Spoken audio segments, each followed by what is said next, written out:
तो आगे देखते हैं। आगे है सिनेमास्कोप। जैसे ठीक है, ये मैं बंद कर देता हूँ। जैसे कि अब मुझे यहाँ पे सिनेमास्कोप ऐड करना है, तो मैं जाऊँगा यहाँ पे इफेक्ट्स में, और 2-3 तरीके हैं सिनेमास्कोप ऐड करने के। एक एक मैं आपको दिखाता हूँ। यहाँ पे आपको क्रॉप सर्च करना है, और क्रॉप ट्रैक करके इस वीडियो पे मैंने डाल दिया। ठीक है, तो यहाँ पे क्रॉप में हम टॉप से अगर मैं 5 यहाँ पे आ गया क्रॉप वाला जो इफेक्ट आ गया। ठीक है, तो ऊपर से मैंने टॉप में 5 डाल दिया, तो ऊपर से 5 पिक्सल कम हो गए। ठीक है, और बॉटम से अगर 5 डाल दिया, 5 मतलब एग्जैक्टली 5 नहीं होता, कुछ एक नंबर होता है उसका 5। ठीक है, तो ऐसे आ गए ब्लैक बार, या 10 भी डाल सकते हो, 10। ठीक है, तो यहाँ पे मैंने वो ब्लैक बार डाल दिए, लेकिन ये जैसे अगला वीडियो है यहाँ पे वो ठीक से नहीं आया। ठीक है, यहाँ पे भी ठीक से नहीं आया। यहाँ पे पूरा वीडियो भर के है, तो यहाँ पे सिनेमास्कोप ठीक से नहीं आया, यहाँ पे आ गया। तो अगर मुझे पूरा वीडियो को एक ही साइज का सिनेमास्कोप लगाना है, तो मैं यहाँ से ये डिलीट कर देता हूँ, और हमारा ये जो पैनल है यहाँ पे मैं क्लिक करके, यहाँ पे छोटा सा फाइल वाला बटन है, मैं क्लिक करता हूँ एडजस्टमेंट लेयर्स। ठीक है, एडजस्टमेंट लेयर्स का एक नया फाइल बन गया, ये मैंने उठा के डाल दिया इधर। इसको पूरा जो फिल्म है मेरा उसमें लगा दिया, और जो क्रॉप मैंने डाला था पहले वो क्रॉप वाला ड्रैग करके इसमें डाल देता हूँ, या फिर आप और इस तरफ आ जाता है, या फिर मैं सिर्फ डबल क्लिक करना है, एडजस्टमेंट लेयर को सिलेक्ट करना है और डबल क्लिक करना है, तो इस तरफ आ जाता है। ठीक है, तो यहाँ पे मैं फिर से वही करूँगा कि बॉटम से 10 डाल देता हूँ, और टॉप से 10 और बॉटम से 10। तो वो जो है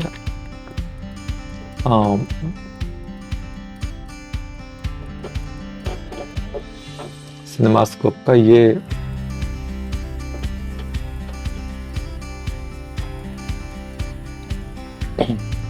बॉटम से 10। ठीक है, एडजस्टमेंट लेयर क्या करता है कि इसके अंदर जो भी वीडियोस होते हैं वो सबको एक ही इफेक्ट अप्लाई करता है।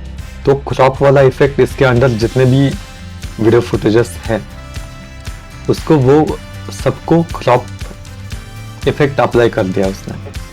ठीक है, तो सबको सेम ऐड हुआ है जो हमारा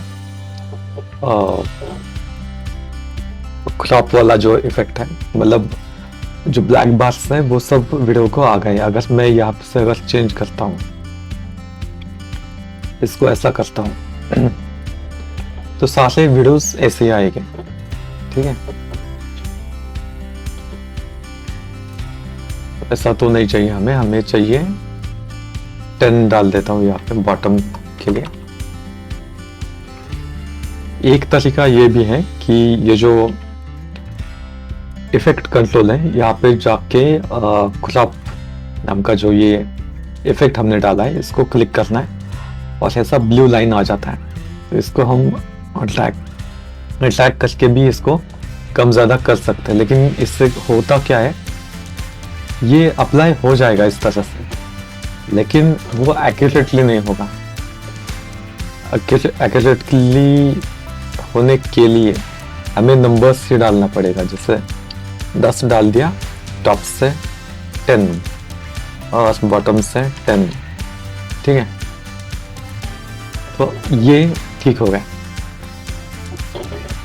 ये एक्यूरेटली सब इसके अंदर जितने भी वीडियो आते हैं उसको सब एक ही इफेक्ट अप्लाई होता है। तो आपको ज़रूरत नहीं है कि हर वीडियो पे जाके काम करने की। जैसे एग्जांपल मैं दिखा देता हूँ, और मैं अगर मैंने ब्राइटनेस, मुझे सब वीडियो को ब्राइटनेस अप्लाई करना है, तो मैं ब्राइटनेस यहाँ पर सर्च किया इफेक्ट्स में और ये आ गया ब्राइटनेस। इसको मैं ड्रैग करता हूँ और हमारे एडजस्टमेंट लेयर पे डाल देता हूँ, तो यहाँ पे आ गया ब्राइटनेस। तो यहाँ पे मैं ब्राइटनेस अगर बड़ा हो गया ऐसा, तो वही सारे वीडियोस को अप्लाई हो जाता है। अगर आपके सारे वीडियो फुटेज ऐसे कि बहुत ज़्यादा काले है, तो ऐसा आप कर सकते हो। इसमें कॉन्ट्रास्ट भी ऐड कर देता हूँ, ये कॉन्ट्रास्ट ऐड कर दिया, ठीक है। अब ये बहुत ज़्यादा ब्राइट दिख रहा है, ब्राइटनेस भी ज़्यादा है और कॉन्ट्रास्ट भी बहुत ज़्यादा है, लेकिन डिफॉल्ट है जो इसका पहले जो था वो ऐसा था। तो यहाँ पे ये F(X) वाला बटन है, इस पे क्लिक करके आप ऐसा देख सकते हो कि पहला कैसा था और बाद में कैसा हुआ, ठीक है। अभी तो इसकी ज़रूरत नहीं है, तो मैं ये डिलीट कर देता हूँ। वो इसलिए मुझे दिखाना था आपको कि एडजस्टमेंट लेयर के अंदर जितने भी वीडियो फाइल्स होते हैं उसको किस तरह से इफेक्ट्स अप्लाई होते हैं, ठीक है। आगे क्या था, हाँ सिनेमास्कोप था। तो ये एक तरीका है सिनेमास्कोप का। दूसरा तरीका ये है कि जैसे ये मेरा वीडियो है, इसका रेजोल्यूशन कितना है यहाँ पे देखते हैं। जो सीक्वेंस है हमारा AI फिल्म सीक्वेंस है, इसका रेजोल्यूशन है 1920x180p, ठीक है। और हमने यहाँ पे डाल दिया ब्लैक बॉक्स। बहुत लोग डालते हैं ऐसा, लेकिन ये सही तरीका नहीं है। सही तरीका क्या है कि जब आप नया सीक्वेंस बनाते हैं शुरू से, तो सेटिंग में ही यहाँ पे हमें चेंज करना है उसका, जो इसके अंदर जो वीडियो बनता है ना, जो एक्चुअल वीडियो बनता है ना, वो ही रेक्टेंगुलर आप बनाओ, तो वो ब्लैक बॉक्स ऑटोमेटिकली आ जाते हैं।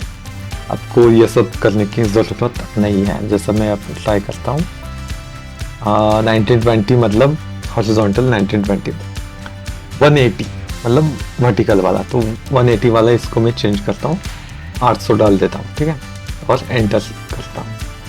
ये ऑटोमेटिकली मेरा हॉरिजॉन्टल आ गया है रेक्टेंगल। अब इसके अंदर अगर मैं कुछ भी वीडियोस डालता हूँ तो वो ऑटोमेटिकली मतलब इस शेप में आ जाएगा।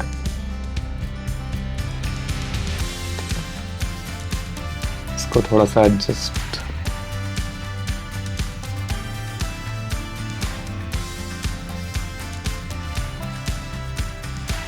ये जैसे बाकी वीडियोस में डाल देता हूँ।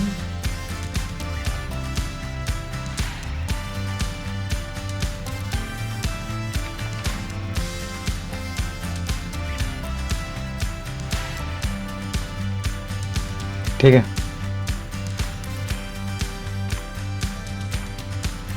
सिनेमास्कोप अगर आप YouTube के लिए वीडियो बना रहे हो तो उसको सिनेमास्कोप की ज़रूरत नहीं होती है, लेकिन फिर भी अगर आपको लगता है थोड़ा सा सिनेमैटिक फील देना है तो आप ऐसा डाल सकते हो, लेकिन ज़रूरत नहीं है। लेकिन अगर आपकी फिल्म कहीं आप थिएटर में दिखाने वाले हो तो उसके लिए ऐसा ही करना पड़ेगा। वो ब्लैक बॉक्स डाल के कोई फ़ायदा नहीं है, क्योंकि ये जो काला जो पार्ट है वो भी आ जाता है, मतलब ये भी कैलकुलेट हो जाता है, वो हमें नहीं करना है।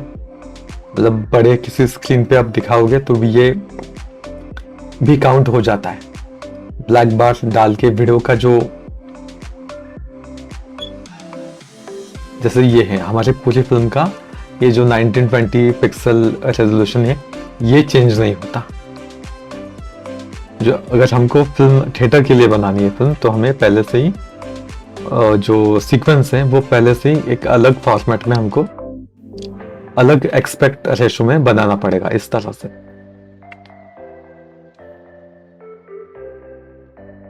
तो इसमें ब्लैक बार्स डालने की ज़रूरत नहीं है। इसको हम एक्सपोर्ट करेंगे ना, वो बस ब्लैक बार्स आ जाएंगे।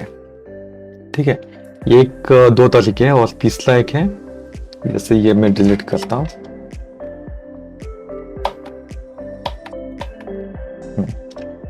तीसरा तरीका ये है कि मैंने खुद एक सिनेमास्कोप वाला एक बना के रखा है, जैसे ये 2K रेजोल्यूशन में जितना मुझे वीडियो फुटेज चाहिए उतना मैंने फोटोशॉप में बनाया है। ब्लैक बार डाल दिए और बीच में यह एकदम एम्प्टी है। अगर यही मैं डाल देता हूँ इसमें वीडियो में,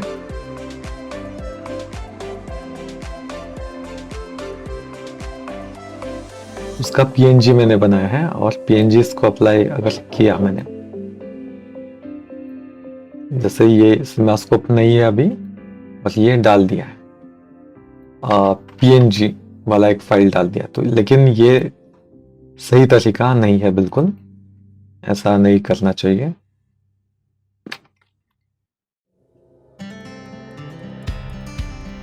वो जो फोटोशॉप में दिखाया था वो, तो इसको मैंने ऐसा एडजस्ट कर दिया, लेकिन ये सही तरीका नहीं है। सही तरीका यही है कि आपको जो सीक्वेंस शुरुआत में बनाते हैं उसका ही रेजोल्यूशन अलग रखना पड़ेगा। तो ये तीसरा तरीका है कि फोटोशॉप में जाके ऐसा एक कुछ इमेज बनाए और उसको सेव करना है एज अ PNG। मतलब ये बीच का जो पार्ट है ये ट्रांसपेरेंट सेव हो जाता है और सिर्फ ये ब्लैक बार्स आ जाता है। और मैंने सेव करके रखा है तो वो ऐसा कुछ आ गया है यार। ठीक है, ये एक है, एक दो ऐसे बना के रखे हैं मैंने। कुछ लोग ट्राई करते ही है, लेकिन ये सही तरीका नहीं है। सीक्वेंस जब आप बनाते हो उसी में जाके आप ऐड करो। क्या होता है, कभी कभी कोई शॉर्ट फिल्म हम भेजते हैं कहीं पे फिल्म फेस्टिवल में, तो वहां पे कहा जाता है कि आपका जो वीडियो फुटेज है वो 1920x180 ही चाहिए। तो आप ये चीज ट्राई कर सकते हो। ठीक है, लेकिन वो डालने का कोई मतलब नहीं है। मतलब आपकी फिल्म अगर बड़े थिएटर में बड़े स्क्रीन पे लगाने वाले हो तो यही करना ठीक है। यूट्यूब के लिए करने वाले हो कोई वीडियो या शॉर्ट फिल्म, तो उसको बिना सिनेमास्कोप डाले ही अगर आप बनाए इस तरह से तो ये बेस्ट है। जो IMAX की फिल्में बनती हैं वो लगभग ऐसे ही बनती है, वो स्क्वायर्स में बनती है और बाद में क्रॉप हो जाती है। तो ये सही तरीका है। सिनेमास्कोप का बारे में बहुत लोग मतलब उनका वो होता है फैंटेसी कि नहीं वो सिनेमैटिक लगता है इसलिए हम डाल रहे हैं, तो वो ऐसा कुछ नहीं है। मतलब जैसे मैं अगर यहाँ पे डाल दिया और मेरे शॉर्ट फिल्म का अगर मैंने कहीं पे स्क्रीनिंग कर दिया तो बड़े से स्क्रीन पे ये इतना ही विंडो आ जाता है। मतलब मेरा शॉर्ट फिल्म जो स्क्रीन पे है वो और छोटा दिखता है, तो वो खराब दिखता है।